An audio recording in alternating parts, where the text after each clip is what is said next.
Greetings, young bloods. It's the guy who draws the shitty stick figures for this channel. Today, I'll be narrating this video because the usual guy's busy dealing with a devastating divorce. Anyways, let's get into the meat and potatoes of this video. We will be talking about Niagara Falls, and if you don't know what this is, then you probably don't live in this area of the world. So for you folks, I'll give a little rundown. Niagara Falls is basically a tourist attraction for Americans to remember why they hate French Canadians. Enough said, now that you know that it's a waterfall, let's get into its past. Niagara Falls, for some reason, has always given mankind an unquenchable thirst to go down it in barrels. This was first purposefully attempted by a woman in 1901 by the name of Annie Taylor. At the ripe old age of 63, she sent herself down over the falls in a wooden barrel for the hope of gaining financial stability. I mean, thinking this over, you'd probably expect her to be found somewhere, washed up, looking like ground beef stuffed into human skin, but she was actually able to successfully make it down the falls unharmed. But this was not before she sent her cat down the falls as a test 2 days previous, which is kinda darkly hilarious, but maybe the cat was a dick or something, I don't know. But that was only the first successful trip down the falls.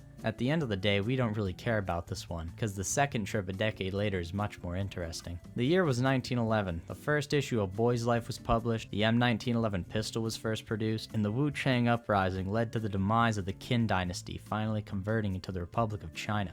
So far, it had been a banger year, but this was also the year one Bobby Leach decided he was going to try to make it over the falls in, you guessed it, a fucking barrel. It was a crisp July day, which in 1911 was probably somewhere around 45 degrees Fahrenheit. That is if you believe all of today's science media in their global warming. It was the perfect day to go over the falls in a steel coffin, I mean, a steel barrel.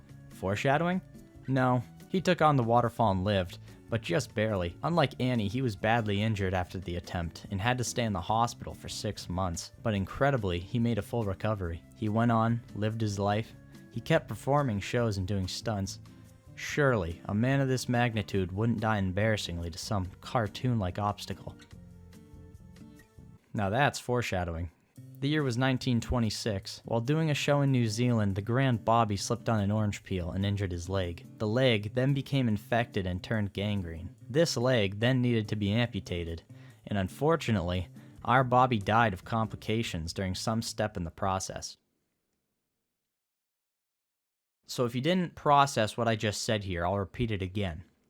This man, Bobby Leach, went over Niagara Falls in a barrel, then lived for 15 years, and then slipped on an orange peel and died. So, unfortunately, this was how our Bobby Leach passed. A true pioneer of his time, and he will always be remembered for having just a hilarious death. But if you think this shit is crazy, then you obviously don't know my friend's bitch wife Carol. But also, this next guy, Charles Stevens. His Wikipedia page calls him a daredevil, but the line here between daredevil and dumbass is pretty thin, so take that as you will. So get this. This goober, against the warnings of his fellow barrel riders Bobby Leach and others, decided to go over the falls in a barrel, but with a twist. He placed an entire fucking anvil inside it. And on the day of the fall, he strapped himself in and went over the falls in spectacular fashion. And as the barrel was recovered, all that was left of the man was his severed right arm. Now, this situation could have been completely avoided simply by testing the barrel and the anvil and figuring out that it would destroy itself, but he didn't.